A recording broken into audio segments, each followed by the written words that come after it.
Welcome back to the Black Evolution, ladies and gentlemen. It's your boy Dabby Daniel up in the building. I got a very special guest. She is a master, a teacher, a grand elder. Give it up to Miss Janet Robinson. How you doing, elder?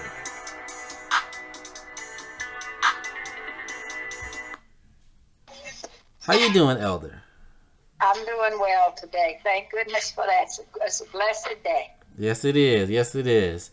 All right, so we're going to continue this conversation that we had before when it comes to critical race theory. So I believe last time we went in a little bit of detail, but can you remind the people what critical race theory actually is and how it got started on the debate scene? Well, critical race theory is something that's just sort of popped up within the last, I don't even know, I wouldn't even say in the last year. It's something that popped up that people don't really understand what it's about. It was something that was written about back in the early 90s, maybe before that. But it's something that's basically only dealt with in different colleges and things like that. So what I did, I wanted to find out how this critical race theory starts. And it's been around, and I've known about it for, I don't know, a long time, and I'm sure people in the education system have known about it, but as it turns out, the teachers really didn't know too much about it. So I said, let me find out where it's taught, who does it, and how did the people find out about this critical race theory and jumped on the bandwagon and said, okay, this is bad for the kids. We don't want them to know about it. And I will tell you what it is. It's called, there was an article written in the Washington Post, I guess maybe in 2020, 21, 20, I don't know, maybe 2020. And what happened, the article says, what is critical race theory and why do Republicans want to ban it in schools? Mm-hmm. Critical race theory was never taught in school, not even in high school. It was never taught. Critical race theory is taught in about, let me see, how many colleges did I find? I said, let me do okay. Critical race theory, and this is the exact word, it was written by someone named Harris, or Delgado and Stefanak. These are the people out there who wrote this particular critical race theory up in reference to the law. Over 20 American law schools offer courses in critical race theory or include critical race theory as a central part of their courses. Critical race theory is a formal course in a number of universities in the United States and at least 3 foreign law schools. That's the only place critical race theory is taught. Okay? That's the first thing that people need to understand. That it's only taught in universities and law schools and in this country and in foreign countries. Now, how it came about to get into the schools, there was a guy whose name was Christopher Ruffo. Last name Rufo. This is just such a long story, and it's just so much stuff to it. What this gentleman did was he picked up on the critical race theory writings and whatever it was. He was graduated from a college. I'm going to give you the name, and anybody that wants to know about it and find out exactly how this came about and how it got into the, into the mainstream of education and gave it to all of these various school boards. I need you to find out how he got about it. You'll find it, and it's the article you'll find is called How a Conservative Activist Invented the Conflict of a Critical Race Theory.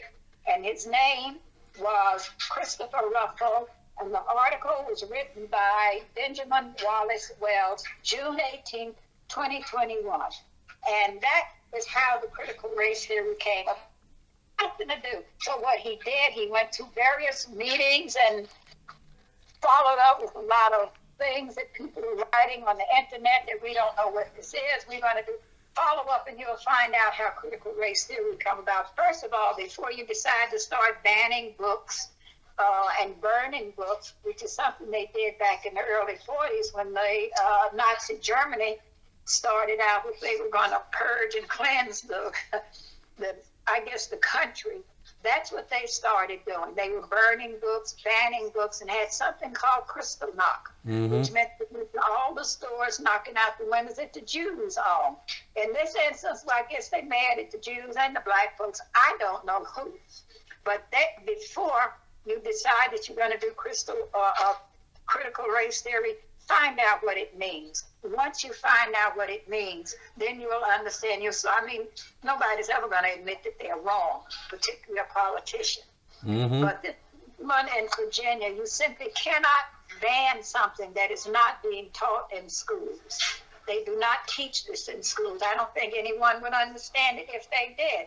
Critical race theory came about, basically it had to do with the law, how the law handled people who were part of the legal system. That's basically how it came about. It had nothing to do with education. You don't find it in any school books. And all of my history books, I never found anything about critical race theory in any of the history books up until all the way through high school. And I only got a smattering of it in college, was when this professor did a speech or a seminar on it in Columbia University. And that's a college, and that's a law school there. And I was simply there for the seminar. First time I heard about it, I thought about it, didn't think any more about it until 40 years later. I hear someone talking, oh, we're going to ban the critical race theory. And I said, gee, now they're teaching it in school? I simply got my books out, decided to do a little research, and come to find out they're not teaching it in the schools. But somebody decided that we're going to put this out there and give it to the right people, and they will run with it.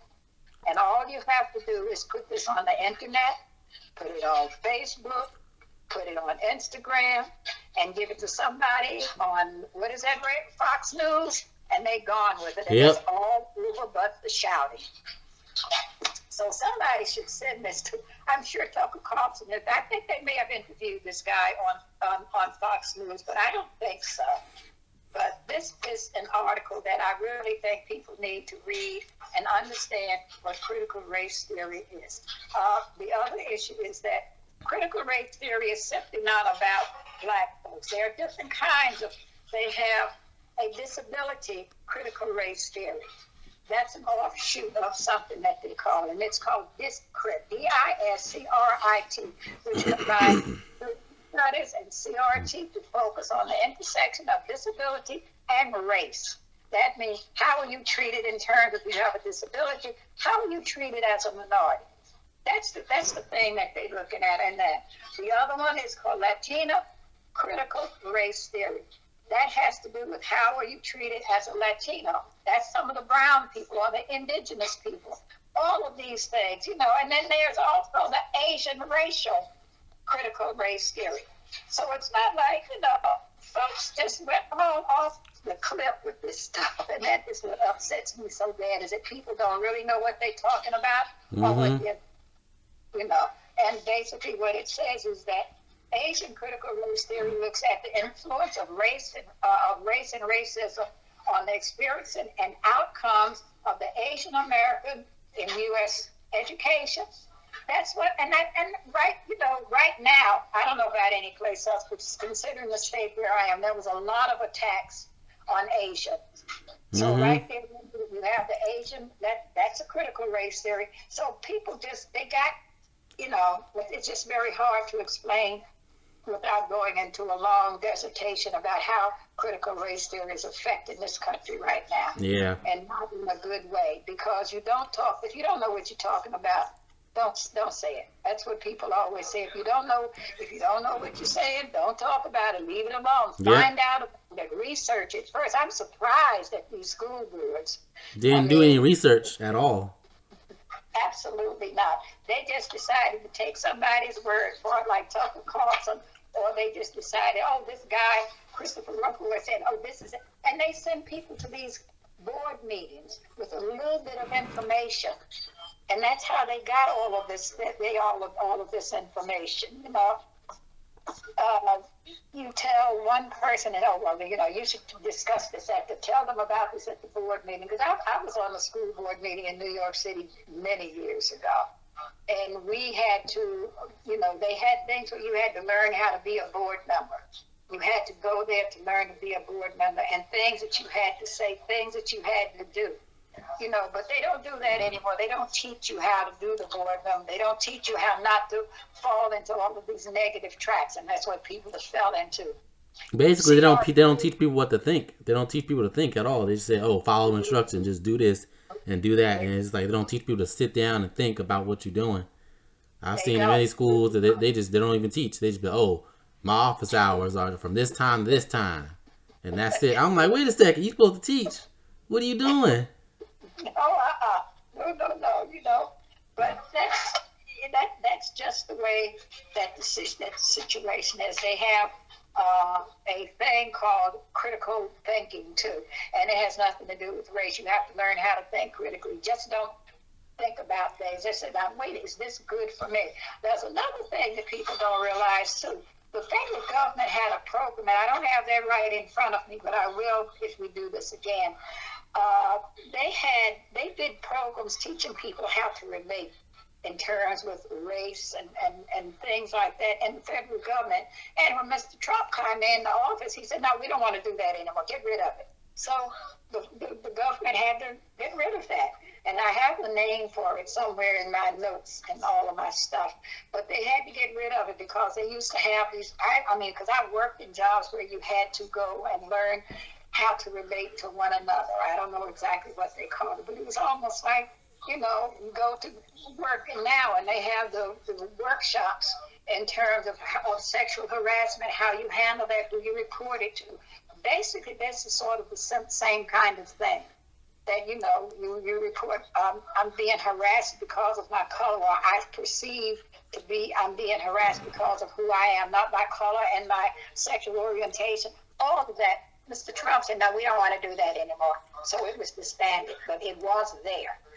So, you know, but critical race theory, it's a very hard subject to discuss, and there's a lot of it out there, you know, and it tells you people have different meanings of it, but I particularly was interested in trying to find out how it started, because I knew that was not something that just fell out the sky all of a sudden, and every school board in the United States or in the South knew about it. I haven't heard about it in New Jersey. I haven't heard about it in Massachusetts, but I've heard about it in Texas, Florida, Georgia, Virginia. I've heard it in places like that, you know, Arizona. You know, the person who did this knew exactly where to go with it. Mm-hmm. And originally, critical race theory wasn't even about particularly race. It was about how racism, these racist institutions affect, you know, particularly black people and stuff, but also other groups of people. But it got turned into, oh, should we be teaching about slavery? Should we be teaching about this? I said, it wasn't even about that. It was about the systems and everything, how they affect black people and other groups of people and stuff. That's exactly what it was. It had nothing to do with anything. You know, I mean, part of the article in this by this Mr. What's his name, Mr. Rufo, was that, you know, he had people who he went and talked about them. Now, what he did, he said that we were trying to, I don't know, make white people. We were trying to make white people. They were the ones that colonized this country and did various things, and now we were trying to make them feel guilty about. Who cares about guilt? They didn't do it. We do it. First of all, you got to understand this critical race theory. Everybody, this country was inhabited by the Native Americans. Mm-hmm. We were not here. The white man wasn't here. We came along. Somebody said, "Oh, gee, there's a vacant country. Let's go over there and see what's happening." That's how this came about, and people don't understand it, because I heard a guy, he was a white man, and he was when they were taking down one of these statues, yeah. And he was in there. We were talking about how could we talk this about his ancestors, but what he doesn't realize it. His ancestors came to this country just like we did, mm-hmm. And some of his ancestors came here as slaves. That's the part that the white folks seem to have a problem with. They don't want to admit that they were enslaved too. You got to look at the Irish. The Irish came to this country as indentured servants, mm-hmm. And the ones who couldn't pay their way out of it, they were slaves. Back in their country, they were called serfs. S-E-R-S, serfs. You were a slave. That's what we have to understand. We were all slaves in one way or another. Mm-hmm. And speaking of slave trade, the Arabs did the slave trade before the Europeans did it. Exactly. Thousands of years before then. So people want to be like, oh no, it's just white people. No, it's not. The Arabs did it before then too. Absolutely. I mean, that's what I have an issue. I mean, I guess just because we have to understand that we didn't know, the white man didn't go and just take us out of Africa just because we wanted to. We were sold into slavery or given into slavery. We were given to these people. The Africans at that time didn't know a white man. It was a man. It was a man. He was taking people. Why give that guy a handful of marbles, colored marbles, and he'll give us all the people we have. The reason why we got to this country is because the chieftain didn't know what else to do. He had too many of us. He didn't know that they were going to bring us over here and enslave us. He figured, okay, he'll take them away and treat them the same way we do. See, and that's what I try to get people to understand about critical race theory. We all in the same damn boat together. Mm-hmm. And we all came over here on the same damn boat together. They dropped some of us in Jamaica. They dropped some of us in South America. But they dropped us all over the place. So therefore, we were all in the same boat. So as soon as white folks realized that they were slaves too, we might be able to have a decent conversation and get past this critical race theory that Mr. Ruffle was put on people. I think he did the entire country a disservice, and he should be held responsible for this. Mm-hmm. That's not. Essentially, he lied to the American people and said it's this when it's really not, and creating division. It's not. He just, I don't know. This was just not a good thing. But everybody should try to read this article or try and get it. It was in the New Yorker. Benjamin Wallace Wells. I'm assuming that he's still working there, but you could find the article there if you look up, what I told you to, or go to the New Yorker magazine and try and pull it up. I think people need to be educated. Once they get educated about this critical race theory, we might be okay. I don't know. That's just the hope that's just the wish on my part. And I was really thinking about taking a copy of this article and sending it to the school board, or sending it to whoever they got, Youngkin, sending it to the governor and telling him, before you ban something, read it and see what it's about. Mm-hmm. And you're going to be the governor and you don't know what the hell you're talking about. Yeah, if you're a governor, you're the leader. You're supposed to know what you're talking about. You can't be no governor and be like, oh, I'm going to ban something. You don't know what it is, sir. Come on. Exactly. So I don't know. I hope I shed a little light on critical race theory, but I'm hoping that I don't have to talk about this again, because this happens to be one of my pet peeves this year. Yeah. I think you did a great, fantastic job of spreading light and educating the people on what critical race theory actually is and not what people think it is. I think it's important to, specifically people to educate themselves on critical race theory, and before they even talk about it or even have a discussion on any topic, you should always educate yourself on it and do some research. Google, people say Google's your best friend. Make Google your best friend, or do some research. Look at some scholarly articles before you even discuss anything. Wikipedia. I mean, just put it out there. If you have a computer, put it out. If you don't have one, go to the library and try and find. I don't think you should be president of a school board if you don't know what education is about. People go on school board so that that's their next step to trying to become something else in the government. That's not what it's about. You're there to protect your children. And what you're doing, you're not protecting your children. Yeah, you're supposed to protect and educate the children. Exactly. And you got to listen. They will have to burn every book that has ever been published, because if you think for 1 minute that you're going to read a book in this country and you're not going to find the word slave or slaveries or black or Africans or something in that book, you're a fool. You are an absolute idiot. Right now I have a book. It's called To Kill a Mockingbird. Are you going to burn and ban this book too? That does not make any kind of sense to me. They banned Beloved. Yeah. They don't want Beloved. They're going to take that out. You got to do To Kill a Mockingbird. You got to get rid of a lot of books written by white artists. Yeah. You got to get rid of their books too. Sounds stupid to me, but you can cut that out. Yeah. I think you did a great, fantastic job on discussing critical race theory. And I think this is the final closing thoughts of critical race theory. Hey, black people, educate yourselves on it. White people, educate yourselves on it. Anybody, go to a library, do some research, get educated before you talk about anything. This is Dab and yeah, this is Dab and Dan, and we're signing off. Listen to the outro.